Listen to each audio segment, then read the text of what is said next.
I'm so excited to see you tonight.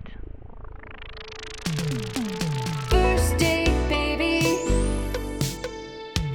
First date, I can't wait. First date.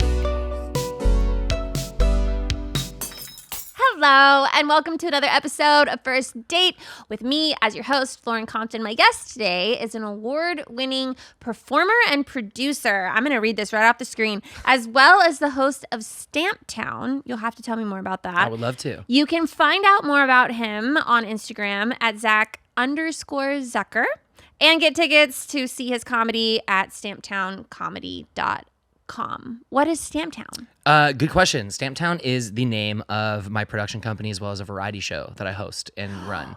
So it's like a vaudevillian, fun, clowny variety show with like circus and burlesque and dance and magic and music and really anything but non-traditional stand-up for no reason than like other than like I just like don't know how to do it well. So I was just like, let me lean into my strengths. Like let's get all like the freaks and all the people who are like aren't getting booked on the other stuff, and let's put together the rowdiest, fun, sauciest little show we possibly can. When is your show? I know that this podcast is going to come out, and so people are going to miss it because Moon Tower's right now. Yes. But which day are you doing that? So I'm doing it Wednesday to Saturday at the State Theater. So we're doing 4 nights for Moon Tower, and then we do it mostly in New York and LA and London, and then whenever we're booked anywhere else, we'll go. That sounds so fun. It's fun. It's a good time. I'm biased, obviously, but I think it's pretty fun. Yeah. Well, send me the info. Well, I guess I can go to stamptowncomedy.com. How about that? Well, thank you for coming on my show. Thank you. This is all about your dating life. Oh, God. And I've been coached so many times by friends, loved ones, lovers, and my team to be like, hey, just like shut the fuck up sometimes. You don't have to like share everything. And then I was like, okay, cool. Ooh, so I'm going to be really fighting against God today to... No, this show you can let it all hang out. God. Let's go ahead and get into some appetizer questions. What is your dating life like? Even that, I'm like, all right, don't say anything crazy. Like, it's just started. Like, work up to it. At the moment, I'm in a bit of a limbo. I'm in a bit of a limbo state. We'll see where I'm at, where this comes out. I've been seeing somebody on and off for a bit, and then we've taken some time off, and then I was back out there, and yeah, I guess I'm out there. I'm out there on these streets. Oh God, what a nightmare. So you're for the streets right now. I'm for the people. Okay. Have you ever dated anyone within your variety show? Yes. We actually, the Circus is like what a crazy way to, okay. The Circus is different. You know, I think are kind of the opposite of corporate America and the rest of the world, where it's like, hey, we actually are adults and we're respectful and we know how to communicate and work with each other, and we all travel all the time. So we all kind of live on this like good time, not a long time, time frame. And yeah, a lot of people have fucked everybody and we all love each other. And it's like, well, I can't perform and work with and be best friends with a bunch of like, dope ass virgins. We got to make sure everybody knows how to fuck good. Oh my oh God, that's a horrible thing. Cause then it just sounds like horrible and like look. So you're a traveling orgy. Sometimes. This is exactly what I was trying to avoid. I've never said this like this ever in my life. I've said it so much more eloquently or just not at all.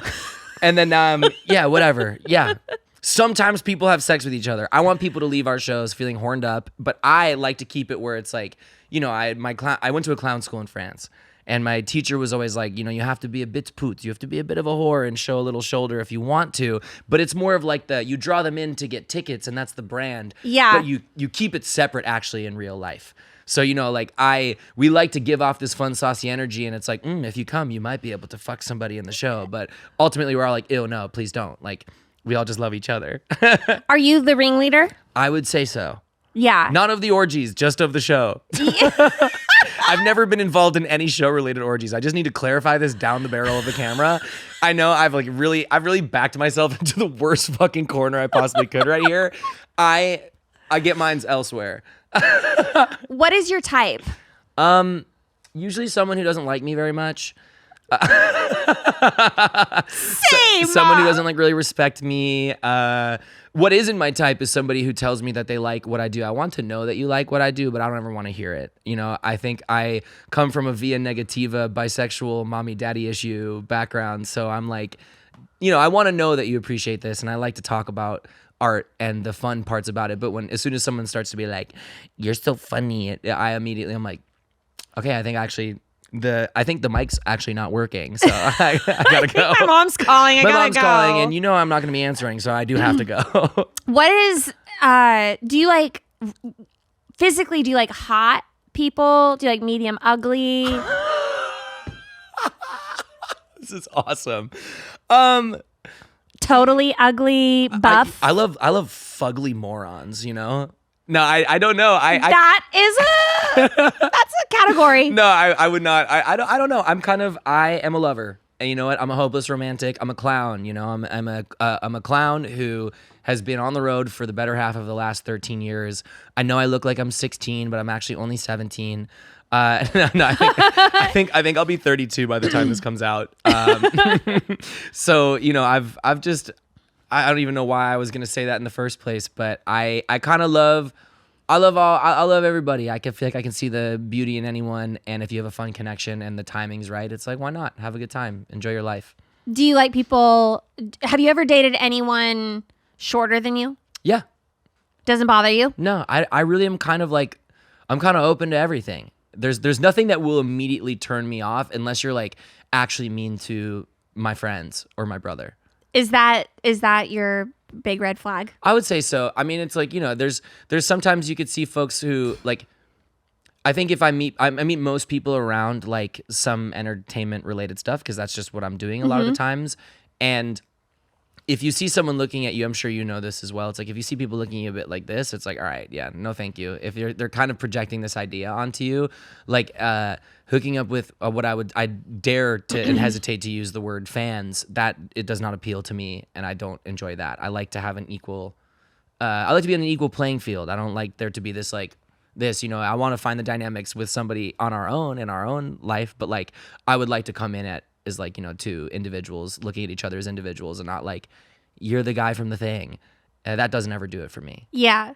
Do you like to be in exclusive relationships? I have not been in so many, but I have tried every time that it's popped up. And that was recently I was in something where, I was off the market for a while, for like 8 months. And that was the longest for a while that it's been for me. And I was really proud of myself that I was able to do that because I just like, didn't think that was something maybe I was after or capable of or wanted.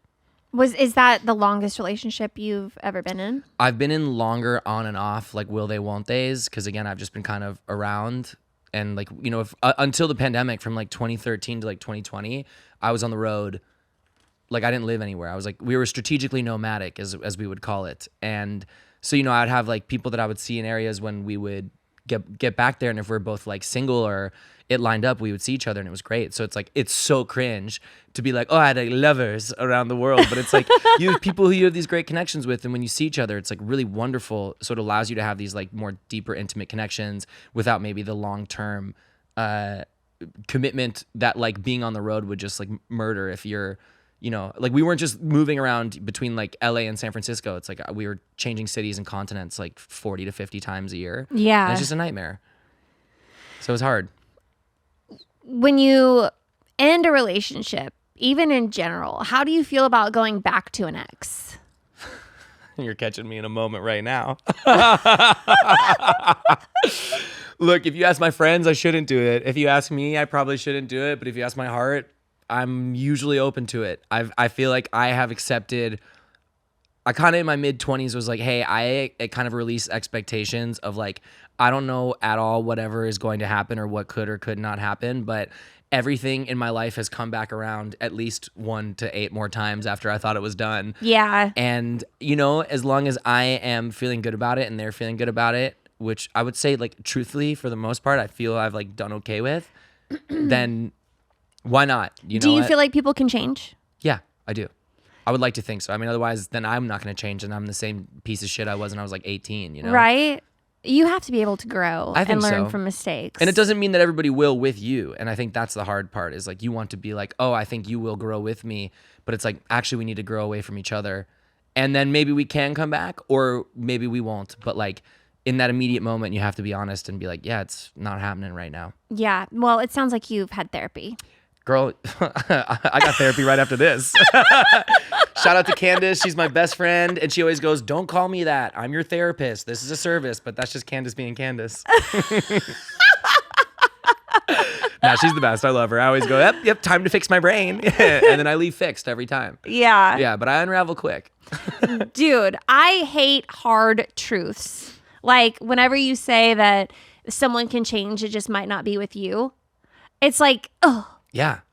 I'm like, no, but why can't it be with me? Truly. And then you're like, oh, is it something that I'm doing? But then the therapy part is like, no, it has nothing to do with you. And that's, I think, to me, even harder to accept, where it's like, but I should be able to help and provide something to change this in this person. But like, it doesn't have anything to do with me. And I can try, you could try all you want, but like really removing it and being like, hey, here's the information you've been given from this situation, from your feelings and from what the person directly tells you or how they act. And then you could choose to keep hitting your head against a wall that is not going to go away. Yeah. And be like, oh, well, maybe this time it'll work out.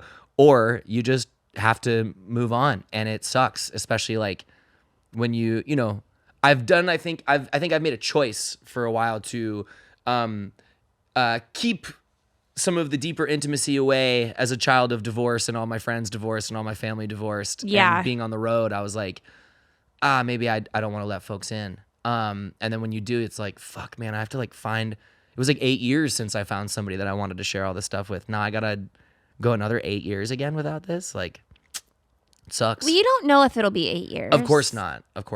But you know, but you don't know. You don't, and I don't know. And I have to, and this is one of those times where Candace will say, hey, just because you think it doesn't mean it's true. So that is true. Yeah. What is your biggest pet peeve in a relationship? Ooh. I don't know if this is a pet peeve, but something that I had struggled with at times is like, and this maybe makes me, and this is why I was like kind of not, I was just being really upfront with people I was meeting where I'm like, hey, if I get a call tomorrow that's like, hey, you need to go to London for 3 weeks, it's like, I have to go do that. And there were times where there's people I was really loving to be with where then I'd be like, hey, we have a festival coming up. Like, I'm about to do 45 shows in the next like 26 days. Like, I kind of need to like be head down for a little bit. Sometimes people would take it, they would take it personally and it would weigh on me. And it was really hard because then in these moments I would start to know like, oh man, this isn't going to work because what I'm about to have to go engage in is probably activating some sort of anxious or avoidant or some sort of like attachment style here that's now not working. And then me, from Candace's help, am able to identify maybe a little earlier on or as it's happening, like, ooh, I think knowing what I'm about to undertake is only going to make this worse. And I've tried my best a lot of times to like put the relationship or put this on the same playing field or the same level as some of the work stuff that I was doing. And then the work would suffer. And it's like, fuck, I'm like letting down, 30 people in a company right now. And that was kind of like what I've decided, I've sold my soul to is the stage. Like, yeah. And so it's not really a pet peeve because it's nothing wrong with someone. It's just like someone's personal feelings, but it's a problem for you. It's a problem for me, yeah. And then it would suck because it would just be like, oh man, this isn't gonna work. And then I feel like I would sometimes cut things off too early. But it's like I know what the next few steps are gonna look like, and this part's probably not gonna get remedied in like a way that we both want. So I like, without you knowing this, and without then me trying to like overdo it, where it's like, hey, it's not gonna work out. You have to try and find that balance, and it's hard. It's hard. If you broke up with someone like that, though, baby, I love this. I guess he's a bit French. He started off like a bit more kind of like Expendables franchise, and then went a bit more French there. babe, truly, I love the way your hair smells, but like I just can't do this. God, I'm screaming red flags. No. How long have you been at your variety show? How long have you been working at this? So I have been a traveling performer for about 10 years, and this variety show has been going on for about 8 years. Okay. So then it is retarded for anyone to think that they can come into your life and derail it. I know. From what you've been working at. And the bummer is that I found somebody who I wanted to be my queen and be the little queen of this little empire with me, and it didn't work out, which is a bummer. And I was like, if I had just been better with my boundaries and been more focused the way that like I had been with everybody else, maybe it could have worked better. But I was like, oh, I just like actually really cared about somebody for the first time in a while, and then like threw myself at this person because I was so excited. But yeah, it's been nice to kind of get back to focusing on the thing that I love, and I'm like, oh yeah, I get to be around all my friends who love me, and then I get to have some fun along the way. So it's a nice little time. When I started this podcast, it felt really intimidating. Setting up, filming schedule, logos. It was super overwhelming. And every day seemed to introduce a new decision that needed an answer. When you're starting off with something new, it seems like your to-do list keeps growing every day with new tasks. And that list can easily begin to overrun your life. Finding the right tool not only helps you out, but it simplifies everything, and that can be a game changer. For millions of businesses, that tool is Shopify. Shopify is the commerce platform behind millions of businesses around the world, and 10% of all e-commerce in the US. From household names like Mattel and Gymshark to brands just getting started. Shopify has a ton of helpful tools like design templates, AI content creation, marketing, and inventory resources. Turn your big business idea into with Shopify on your side. Sign up for your $1 per month trial and start selling today at shopify.com/date. Go to shopify.com/date. Shopify.com/date. How do you feel about love bombing? I'm for it. I'm for it. I think definitely when I was younger, before I was aware of this term, I was like, oh, I've done this a lot, and probably in a bad, like not in like a bad way where I'm like nasty, but it's like I've probably just given a lot of this, but I also feel a lot, and like I am a big fucking little weenie romantic, and I have a big stupid heart and a huge fat ass and a little tiny wiener, and I am a big simp. And so You sound like a dream. Yeah. We always say Stamptown is a collective of simps with tiny wieners and big hearts, and we don't do drugs or drink alcohol. We just smoke weed and drink beer. And that's our motto. And we're for the kids. Also, obviously, it's not all true, but I was like, but wait. I know. I'm like, what? Are we drinking O'Doul's? No. Everyone's. I don't drink, but everybody loves to drink in the squad. Yeah. Let's get into our main course questions. What is your biggest red flag? Like about you? I never know how to ask that question. No, it's a good question to ask. I think I am, I think unintentionally hot and cold. Like when I have a moment, I'm like really excited, and then I have like, horrible undiagnosed, unmedicated ADHD and like attention focus, and I'm just like, and then I can go off into the world, and then like 5 weeks later, I'll be like, oh my God, I haven't said anything, baby. And then I'll come back and I'm like, yeah, of course. Like I fucked this. I didn't like say anything for a while. My like red flag of the red flag, like this is where the brain went wrong. And I was like, when you said that, my first initial thought was like, I'm too good of a lover. Oh my gosh. I had a guest that came on that said he was too smooth. No, it's a nightmare. I'm like, no. Me, I just like to say, it's fun to like monitor my brain when it's like, what could be like the worst thing to say here to see how it goes. Yeah. And it was like, that was that intrusive thought popping in there. But some people are serious. I know. And then I just don't post them. Me, I just get the post of me being like, yeah, I have a tiny wiener. So yeah. What do you think your biggest red flag is? I require so much attention. I love that. I'm like a Pomeranian. Yeah. Like I need to be brushed, and I like a fluffy pillow to sit on, and like I'm high maintenance. Which is fine. That's fine. my thing, and that's fine. I'm high maintenance, but I'm low maintenance. I get you. So like I like all of the attention, and I want all the love, like bombs away. Yeah, absolutely. And then I'm also like really easygoing, and if we're clicking, then I'm cool as shit. Yeah. But I need lots of attention. Yeah. Oh yeah. And if you're not getting it, then I don't know if you're like me in this way. It's like, oh well, then I'm a nightmare, and I'm like, oh, then you just think I'm the most annoying person in the world. Then all the time. I spiral. Yeah. Oh, absolutely. Obviously, look, I'm not giving like stable. Yeah. Yeah, I'm a fucking clown. Like, I can be real with myself. Even as you said, red flags. You know, it's funny. This last girl that I was very deeply in love with, we'd always joke that she was kind of like a show poodle. Same deal as well, where it's like she's always kind of up on all fours like this, like needing to be walked and pampered and taken care of. And one thing that she would talk about, and I've been thinking this whole podcast, is like, she was always talking about how, do you think as a guy you ever ask women questions, or do you think that guys like don't ask enough or ask enough questions? And this whole time I'm like, first off, am I supposed to be asking questions back? Am I being a bad ally and feminist and bad guest by not asking questions? And then I spoke to some of my guy friends about this because we were talking and we were like, hey, has anyone ever brought this up to you?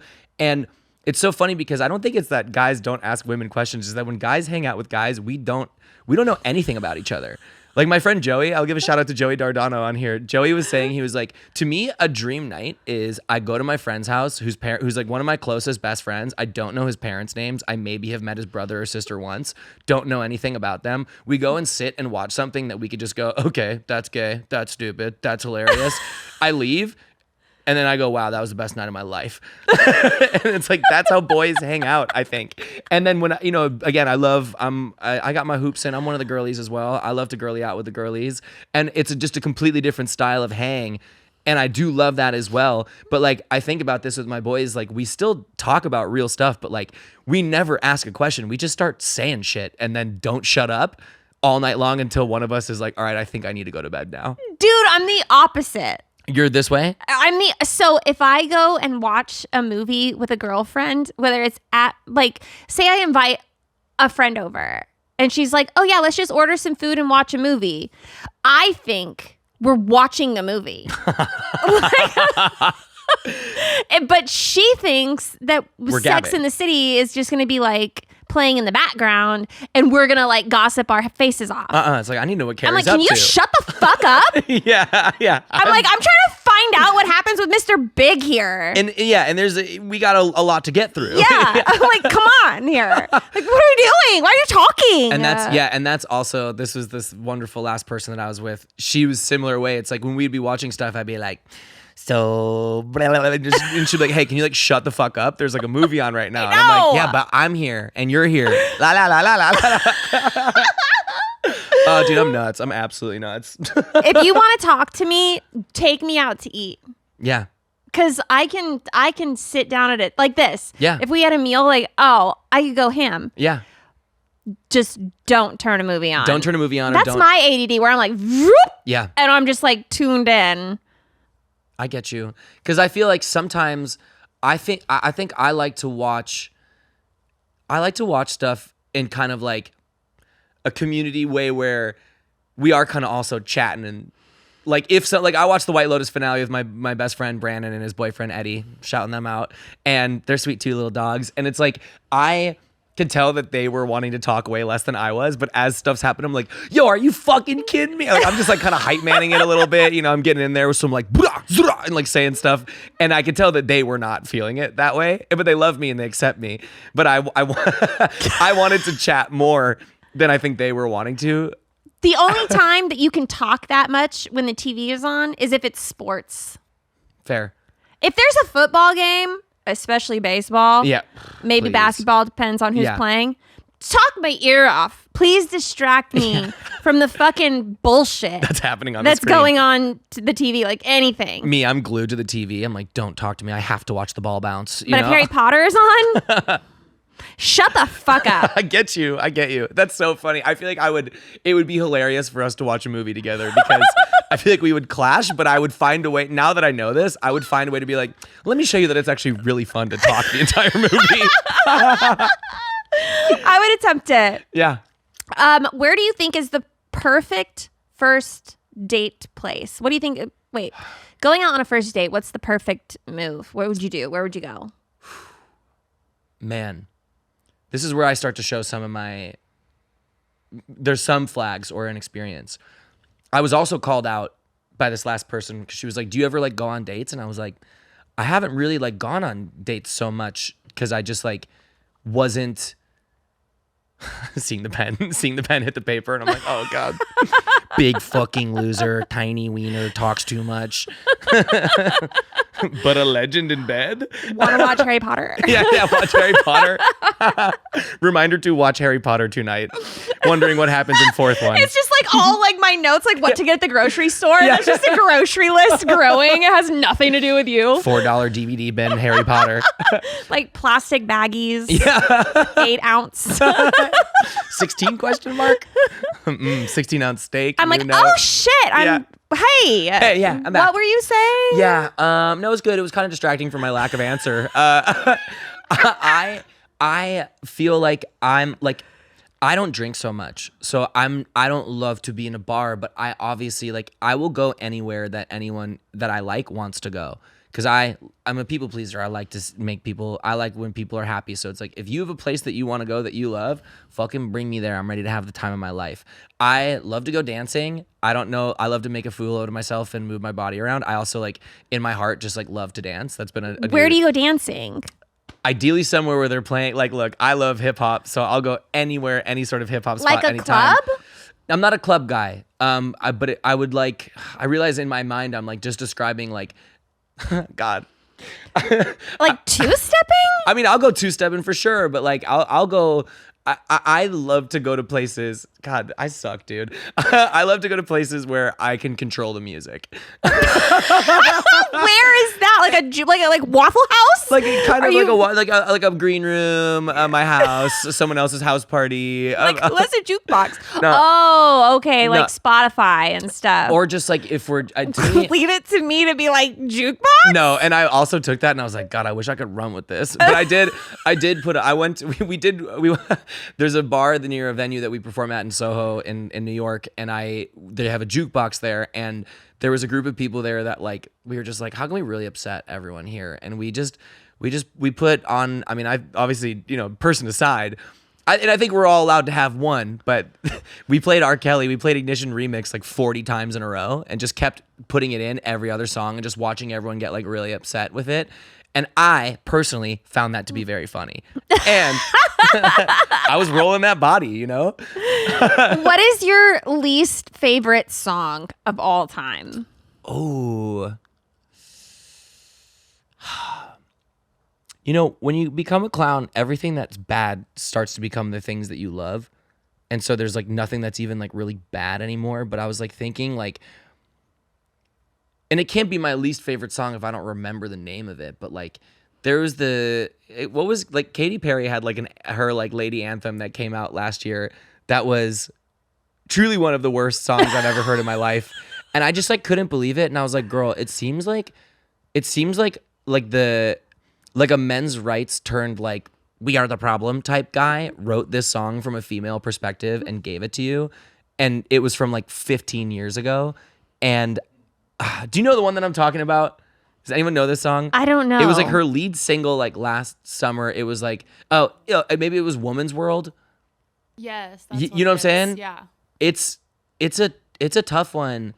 It's a tough one, but I think maybe even beyond that, like, God, I grew up in Chicago and I worked on, man, I'm really hitting the big ones today, but I grew up in Chicago and I worked on a charity with Kanye as a kid. And I like obviously looked up to him a bunch. And he had one song on one of his albums called Donda called We Made It, which is probably it's just like just an unlistenable piece of music. And that I was laughing with my friend about the other day is like, I don't know how anyone could have put that out there and been like, yep. to the masses, like. But I guess there's more just like genres of music I don't listen to. But I've really been back in my hip hop bag as I've started my little hip hop dance journey lately, and so I've been like really in my hip hop R&B era, as like every Jewish kid from the suburbs is. I'm perpetually like wanting to be a rapper and a dancer, unironically, but ironically through my comedic characters. My least favorite song, that comes to mind, is that song. I think it's by MIA, Yeah. The Paper Planes, Yeah, and it's yeah. like da da da da. And a yep. Oh, Yeah. so that song, when it came out, it seemed to be everywhere. And that's kind of how like hit songs are. Yeah. You go to a bar and it's playing there. You go in your car and it's on the radio. Yep. Like it's everywhere. And then people are remixing it. Oh my God. And I went to a bar when this song had first come out and I had already started hating it.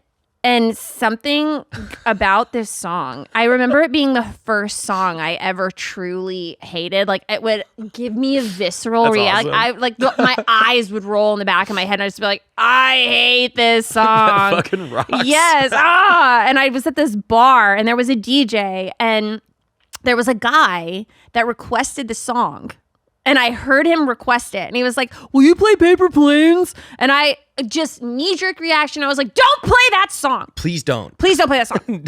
And the guy started getting angry. And he was like, I'm requesting the song. Obviously, we're in a bar and he's drinking. Yeah. And he's like, I requested the song. I want him to play the song. And I'm like, okay, but I hate that song. And if he plays that song, it's going to be super loud and I can't do it. It's gonna be a problem for you, and then I'm gonna leave. Yeah. And then everyone's gonna be pissed because I'm gone. Yeah. I'm not here anymore.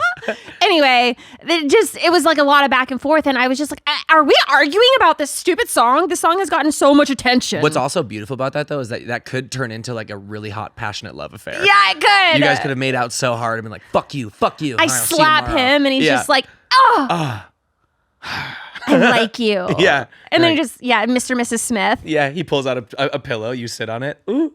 I'm like, I could be a Pomeranian. I think maybe actually my least favorite song. Do you know that guy Benson Boone?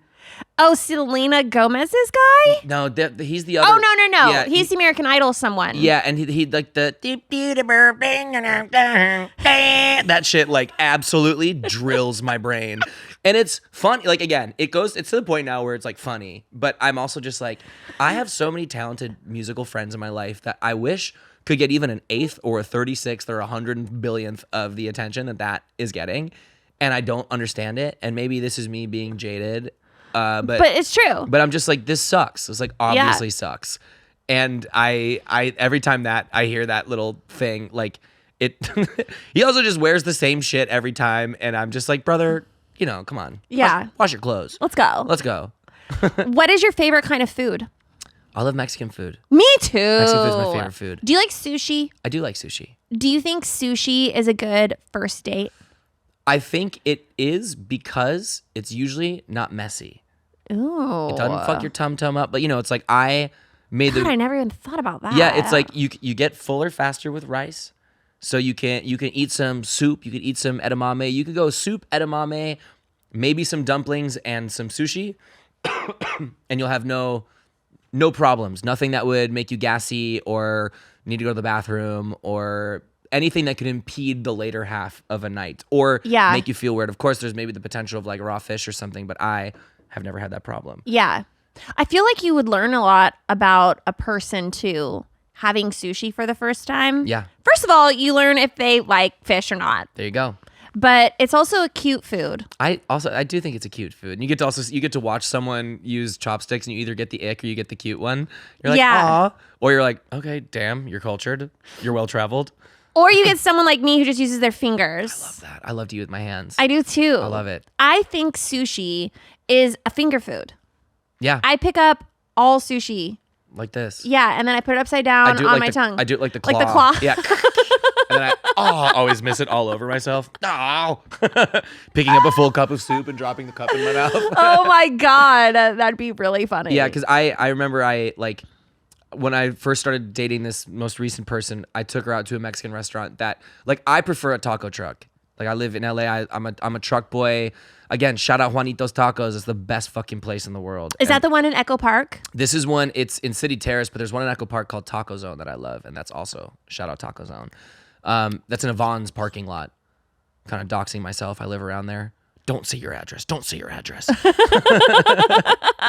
But I prefer that that type of Mexican food. But then my brother and I went to like a nice spot in New York a few years ago, and this girl is, again, knows her shit. She knows all the best restaurants. She knows all the best bars. She got the fashion down. She knows it, and she's taking me. It was funny. Every time we'd go out anywhere, she's like, "Hey, so I was thinking about trying here. Like, what do you think?" And I'm like, that means nothing to me. Like, it just washes. I'm like, huh? I don't understand any of this. And she was like, when we first started hanging out, I thought this was just gonna be like a quick little fling, but you seemed like really serious about this, so I let you take me out to dinner, and I was like, I gotta take you to this place, and it was like truly one of the worst. Like, she was like, it was really endearing because like it sucked, but like that you were so excited and you wore a shirt with a collar on it, which is not something I'm known to do. And so she was like, that endeared me to you early on in the process. And so I tried, but that was more as well. I'm like, oh man, now I've got like a belly full of like nachos and like tacos. And I'm like, thankfully I'm nothing bad is happening, but I'm fighting external forces I'd prefer not to be. I don't want to be naked being like, ooh, I got an enchilada rolling around in there. Tell me about clown school. Yeah, it's the best. It was the best experience of my life. I was 20 years old, so last year I went. Yeah. I was 20 to 22 when I was there. It's in a small village just outside of Paris called Étampes, La Village d'Étampes. And funny enough, with Stamptown, Étampes translates to stamp. So Stamptown is an homage to our clown school. Oh, cool. Yeah. How did you hear about clowns? What made you want? Did you travel from here? So I was in Los Angeles. I moved at 18 to be a star. I know, brave. Knowing no one had no experience. Obviously, it's worked. Yeah. And I was working at the UCB theater. And I was like interning there, scrubbing the toilets for free classes. And my night manager worked for Sacha Baron Cohen's company. And and Sacha had studied at this clown school. And at the time that I was like interviewing, this teacher, Philippe Gaulier, came to Los Angeles. And I was like, okay, let me use my little good Jewish boy networking skills. Let me go take this workshop so I have something to talk about in the interview. And I went and took this workshop and it just blew my mind. Like I had never seen anybody approach this, especially after this kind of like bullshit. I was in like a bullshit wankery acting theater conservatoire in LA as well. And I was taking all these like wanky acting classes and I was not really finding my groove in improv and sketch. Like everyone was like, play to the top of your intelligence and play a version of you. And I'm like, I want to play two chopsticks going through a divorce. Like I want to play a cupboard. And they're like, all right, brother, like chill out. And so I felt way more free in this clown school or in this clown class. And I got the job for Sacha and I had the best time of my life working there. It was like a really unfunny 19-year-old, like living the dream. And I halfway through was like, hey, I want to go to this, like this is my dream job, but I want to perform. I want to go to this clown school. And he went, go. So I went and I was supposed to go for 6 months. And then 2 weeks in, I signed up for the 2 years. And it was 75 of the weirdest people from 45 different countries. Like, it's a bunch of people who have nowhere else to go, but they feel this call and this desire in their heart to be on stage. And it's like nothing else works, but I know I have this and I know I want to do this. So you end up there. It's like you don't choose to do this. It's like it sucks. Being a clown is awful. It's a logistical nightmare. My costume, I've given myself thrush 5 times for my costume. It's embarrassing, and I travel with fake dynamite and fake guns and fake money. And on one of with this most recent partner, like, I went to go, she was sick, and I was like, oh, perfect opportunity for Zachy Boy to swoop in and be a sweet man here. And she was like, can you go to this dumpling place around the corner and get me like a dumpling soup? She lived in Chinatown. And she was like, it's cash only. And I was like, oh, perfect. We just made some money off merch. Reach into my bag, pull out some money. I go to this place in Chinatown. I go to pay for it. And I realize as I give it to them, there's like these like 3 60-year-old Chinese women putting my money through this money machine and it's coming out fake. And they're like threatening to call the police and yelling at me because I grabbed my prop money by accident. So I paid with accidentally faked $100 bills. And I'm like, no. I'm like a character comedian. I promise. Like, I promise. I have a rubber chicken in my pocket and pockets full of condoms that I don't use. And then I ran back to go give her the soup because I finally made it there. And she had to leave because she had to go somewhere else. She had like an appointment. So she didn't get to eat her soup. And she was pissed off at me. And I was like, this can't happen to anyone else. Yeah. It's a nightmare. And then also it's like sucks to be a clown too because people are like, oh, you're a comedian? Like, tell me a joke. And I'm like, oh, I don't. And then I got clowned at TSA in Syracuse. The woman was like, hey, get a load of this guy. He's a comedian who doesn't tell any jokes. And then everyone's cracking up at me. And I'm like, this is awful. And then she's like going through my bag. Why do you have all these Oscar awards? And what are all these, what are these fake bullets that you have in here? And I'm like, I promise you, it's for like a really high art character, theatrical, comedic, physical performance. You wouldn't understand. So it's a nightmare, but it was the best. It was the best time. Do you have a clown name? No. One ick for me and red flag, clowns who make it their whole personality and have names. They're like, I'm Bucket Magoober and I'm a sad-faced, white-faced clown. Get a life. It's embarrassing. It's fucking embarrassing. And you're embarrassing and you're ruining this for all of us. All right? It's already hard enough to be a clown. Obviously, I didn't speak to my family for 10 years until they accepted this. So, like, I'm working through that. I'm working through the industry. You say clown, that's like saying a slur. No one wants to hear that. So don't make it your life and ruin it for the fucking rest of us. So what's your rate for kid parties? I'm kidding. It depends. No. I've never done any. I don't do any.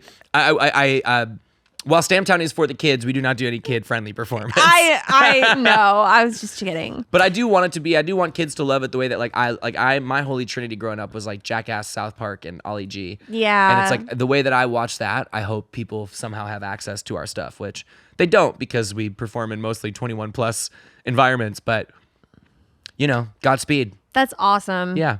Well, you said that you're a romantic. I am. What is the sweetest thing you've ever done for someone? I don't know about like single sweetest. I've flown across and done some big surprises for like people's either birthdays or like big events or moments in life. Most recently for Valentine's, like, just like I think I can really nail the mix of like romance and fun and like silly, where it's like, hey, I'm a good gift giver because I listen a lot, and I think that maybe comes from performing, where it's like, you have that deep listening skill. Mm-hmm. And I, like most recent Valentine's Day, obviously I have a list of everything this person does and doesn't like. And so I know to make sure to really thread this needle here. And I'm like, again, the more information you can tell me, the more I have to work with. Because again, I am a clown. I am as dumb as advertised. It is an impediment. It's a nightmare. And so the more I have to work with, like the more I can, I think, really deliver. And we were, I don't know, it's like this, I don't think this is maybe the most romantic thing I've ever done, but I was really proud of this one. Was we went out to dinner a few weeks before Valentine's Day, and we had to be apart for this. I was in Los Angeles and she was in New York, but we were out to dinner in New York before it, and there was a woman who was outside on the FaceTime with her friends, and she like burst out of the restaurant as we were like waiting to go in, and she went, "He bought you a fucking Tesla?" No fucking way. He bought you a fucking Tesla? And he was like, oh, and then she like was going on about this, and then she was like, oh my God, by the way, show me those new rock hard titties. I can't believe he bought you these rock hard titties. And I was just like dying, being like, yo, are you hearing this? Like, this is crazy. And so for Valentine's Day, and then also she has, I know like the wine she likes and the gin she likes and some other things. So like I got her a like humongous like drag like an F size like fake titties bust that was like a chest plate to put in your stuff, and then I got her like Tesla car keys, and then also got her a nice mix of all of her little treats and things that she likes, and then also like leading up to it had gotten her a She loves Le Crusoe, the cooking brand, and she was after like a new kettle and like. Oh yeah. So I got this. I got some like cheese plate. Like really got like. Damn, you are a good gift giver. Girl. Damn. I'm a woman lover. Yeah. I can't help it. Has anyone done anything really romantic for you? No. We need to change that. I know, and that's what That's what I'm trying. I have a hard time accepting gifts though, and I have a hard time accepting. I don't like my birthday. I usually travel on my birthday, so I'm unavailable for a lot of it. I love a cross-country birthday flight.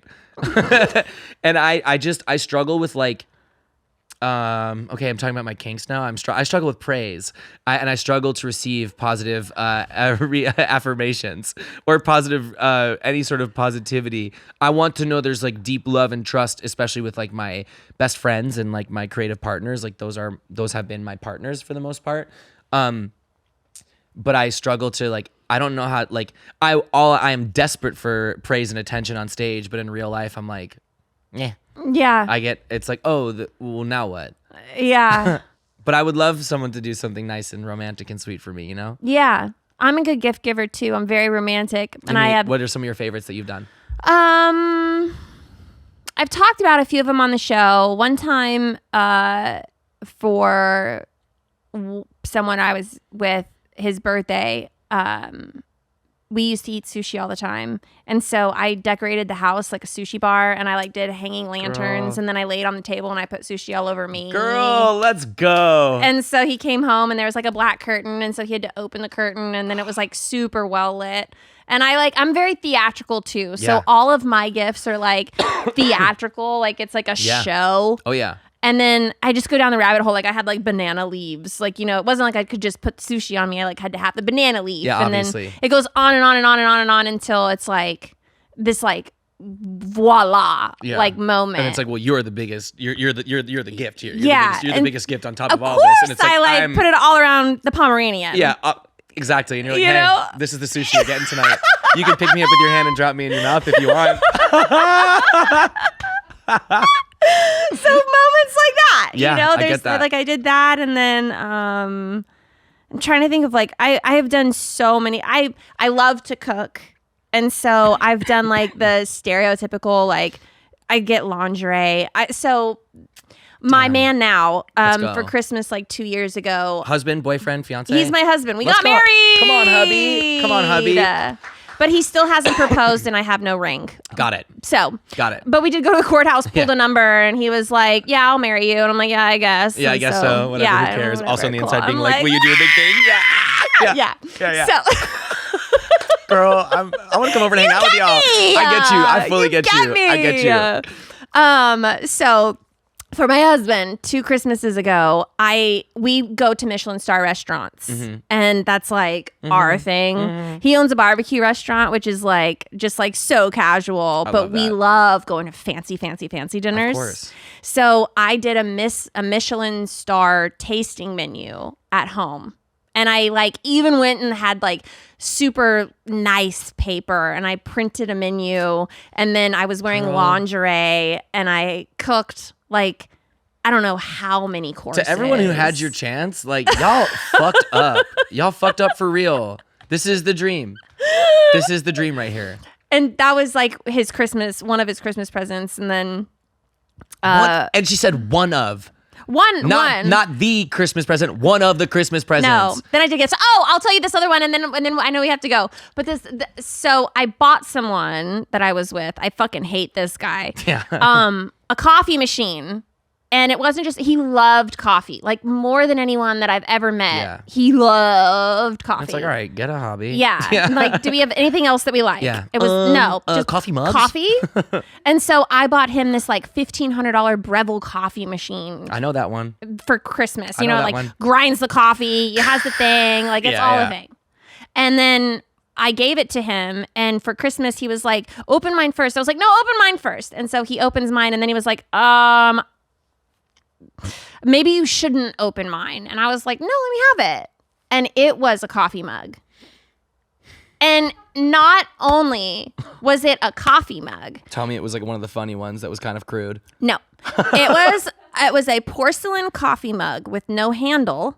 So you burn the shit out of your hand when you touch it. Aren't men amazing? I'm not done.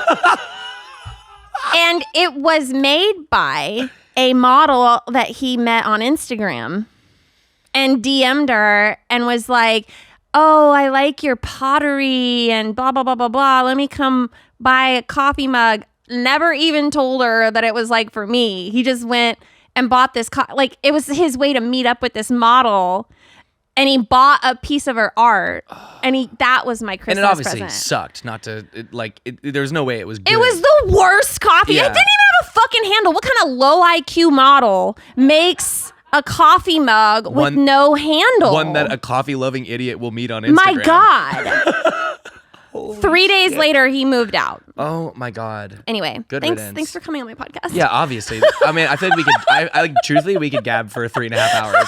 We need to throw on a movie. Oh man, I don't want to go. There's so much more to say. I'm dead. I can't believe I started this off by saying like, yeah, we're like a traveling orgy. Idiot. Well, I'll never get No, this you right. started this off by saying, "I'm not going to say too much." Yeah. And then you said you were a traveling Yeah, orgy. and then gushed about the person I'm still deeply in love with. Love it. Don't I love it? Don't we Thank love this? you. Thank you for having me. Where can everyone find you? So you guys can find me on the internet at Zach_Zucker on TikTok and Instagram and on our website. I think by the time this comes out, I think I'm going to be taping a special in New York, May Hell 19th yeah. and 20th at the Bell House. Congratulations. Check it out. And then we're doing another run of shows this year in Scotland at the Edinburgh Fringe. We're doing 21 nights of Stamptown. And we're also doing a special one in New York this summer at the Lincoln Center on June 28th. fantastic. Yeah. Guys, thank you for tuning in to another episode of First Date. We'll see you next time. First date, baby. Are you really drinking a glass of milk with dinner? First date, I can't wait. You told your mom about me? Just say you're ready. Delete my number.